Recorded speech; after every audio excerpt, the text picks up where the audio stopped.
Hi everybody, welcome to my homestead and welcome to my channel. My name is Jared. I don't know if you saw the video that I put out last night, but at that time there were indications that the United States and the UK were going to strike the Houthis in Yemen. And the reason why is because the Houthis decided to join the war against Israel. At first, they sent cruise missiles and drones to attack southern Israel. But later on, they started to disrupt traffic, like commercial traffic through the Red Sea, going so far as to actually hijack ships that they believed were linked to Israel. And so this has caused a problem because now companies don't want to send ships through the Red Sea because they don't know what's going to happen, and it's risky, and the Houthis may, attack your ship. If you're a company shipping out of Italy or Greece or something like that, and you're trying to ship to India, the quickest route is through here, the Mediterranean, then through the Suez Canal, and then into the Red Sea, and then over here to your destination somewhere in South or East Asia. Well, now because that's too risky, there are companies that are starting to send their ships all the way around Africa, which is more expensive, obviously, and that's a problem. And so many countries, including the United States and the UK, have said, okay, this is enough. This needs to stop. And they've warned the Houthis many times, and the Houthis have defied those warnings. They were given a final warning, and after that final warning, they actually lashed out even more with more attacks because it was a final warning. And so last night, enough was enough, and they were struck by the United States and the UK. If you're confused by these different flags here, this is Yemen. Yemen has been in a state of civil war for a while now. I think ever since the Arab Spring, or maybe shortly after the Arab Spring. So you have this flag right here that represents the Houthis. They control this part of the country, the western part. There's a tiny area that's controlled by Al-Qaeda and ISIS. I have to look into that further, but I think both groups operate out of this tiny area right here. And then this southern part is controlled by the Southern Transition Council, which they want to become their own country and secede from Yemen. And then the internationally recognized government of Yemen operates out of the eastern part of the country. But the problem is that it seems to me, just based on this map, I'm not an expert on Yemen, but it looks like there's more provinces over here. There's more green, and the capital city is Sana'a, and that's controlled by the Houthis. So it seems like the Houthis are probably the dominant group in Yemen. Anyway, they're the ones that are causing the problems, and who knows what's going to happen. So what I want to do is look into the details of the immediate aftermath of this this escalation that's just taken place over the last 24 hours. And then later, I found an article that talks about Hezbollah, which are these guys up here in Lebanon, north of Israel, how they may actually conduct terrorist attacks against the United States in the United States, not against troops and installations in the Middle East, but within the mainland itself. So we're going to take a look at that as well. But first, we're going to talk about the Houthis and what just happened. Okay, so this is CBS News. Houthis vow to keep attacking ships in the Red Sea after US-UK strikes target their weapons in Yemen. So they are not backing down. The Iran-backed Houthi rebel movement vowed to continue attacking ships in the Red Sea on Friday, hours after the US and the UK carried out strikes targeting the group in Yemen in retaliation for stepped-up Houthi attacks on shipping in the vital Middle Eastern waterway. President Biden announced the U.S. and allied strikes in a statement Thursday night, which were conducted with assistance from Australia, Bahrain, Canada, and the Netherlands. Quote, "These strikes are in direct response to unprecedented Houthi attacks against international maritime vessels in the Red Sea, including the use of anti-ship ballistic missiles for the first time in history," Mr. Biden said, adding that he would, quote unquote, not hesitate to direct further measures to protect our people in the free flow of international commerce as necessary. Okay, so if both those threats and stances are true on each side, then it seems like things are probably going to continue to escalate, because the Houthis are going to continue to attack ships and hijack ships and whatever. And in response, the United States and the UK are going to retaliate. And it seems like it's a type of escalation domino effect or ladder or something like that. On top of that, anyone that's a fan of this side, the Houthi side, the Iranian side, the anti-Israel side, they're probably going to be cheering on the Houthis, and they're probably going to become more and more upset and radicalized against the UK and the United States and Israel, which may lead to further escalations throughout the world and throughout this region.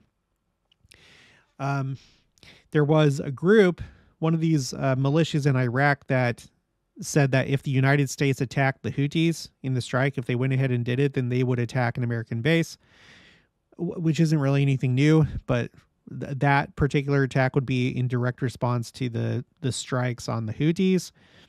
And so I imagine that maybe more of that would happen if there was more back and forth between these groups. So it seems like things are starting to they're starting to escalate, and nobody really knows what's going to happen. There's all sorts of experts with different opinions. I've been watching the news. I'm sure that you have too, but nobody knows. Nobody knows. All we can do is just guess. And to make things worse, there's been essentially further escalation up here in the north between Israel and Hezbollah, and there's a lot of concerns that this is going to turn into a full-scale war between Hezbollah and Israel.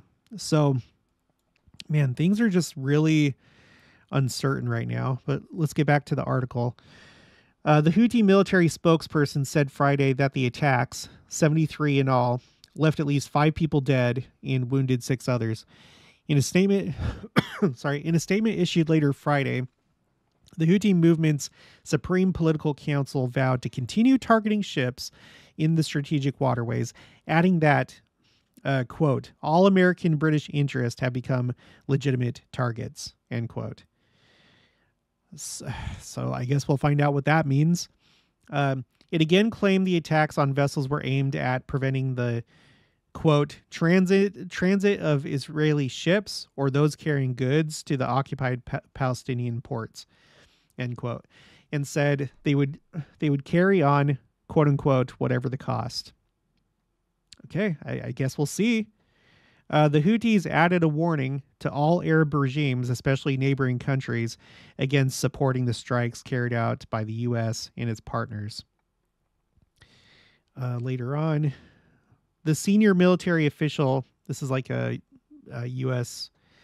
Guy, a senior military official said that as of Thursday night, the U.S. has not seen evidence that the Houthis had retaliated on any U.S., UK, or other vessels in the Red Sea, but added that they would not be surprised to see a response. So, and it's still pretty soon. This just happened. It's been less than like 24 hours, I think. Or, well, it's definitely been less than 24 hours. It's been less than like 12 hours at the time that I'm recording this. So, and then there's just one part that I want to read out of this CNN article. A senior U.S. military official told reporters on Thursday evening that he could not provide an exact percentage of Houthi assets that were destroyed in the strikes, but that it was, quote unquote, significant. He added that precision-guided munitions were used to destroy the targets and also to minimize collateral damage. Okay, so a significant percentage of their assets. Well, I guess we'll see how that affects them going forward. In regards to the Houthis and their strength, I'm just going to compare the size of the Houthi movement. According to this Wikipedia article, let me zoom in so you can see it better. I guess in 2011, they were about 100,000 in size, and as of 2020, 200,000. So they're not very big at all. I know that they are in possession of these different weapon systems, which is dangerous. But when you think about like their conventional size and conventional war power, they're not very big. When you compare them to the U.S. Army, you can see here that they're about the same size as the U.S. Army Reserve. So that's not counting, of course, the National Guard or active duty.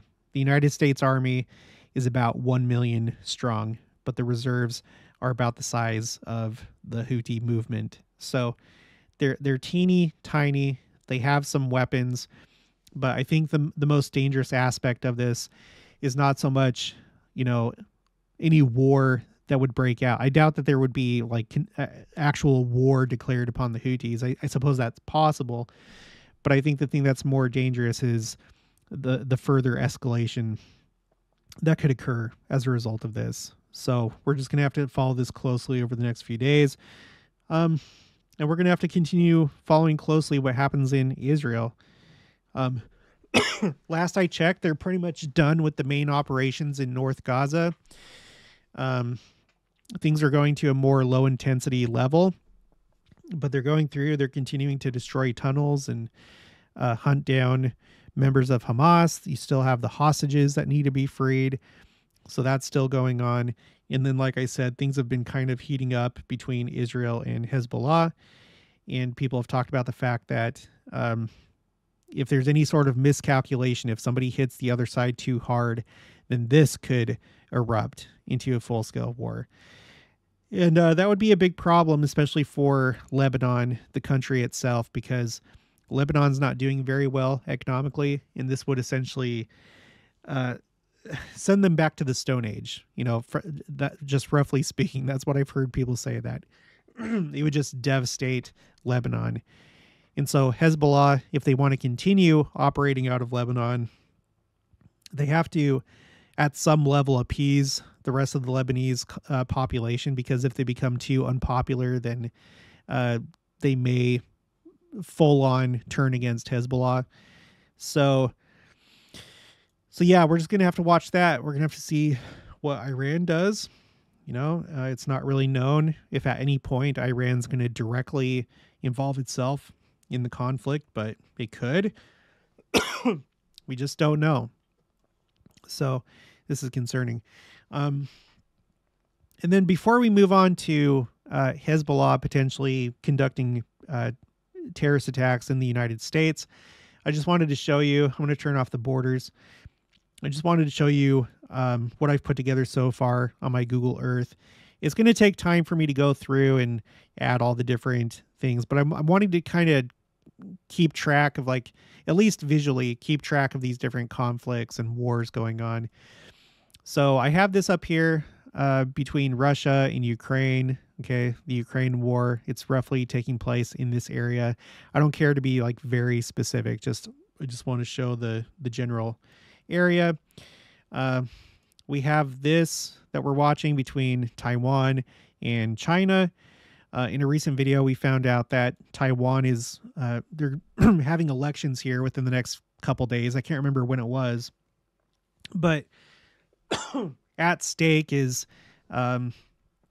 either they're going to end up with somebody that's more like pro-China, that's more of like a pushover to China, versus a guy that would maintain the status quo.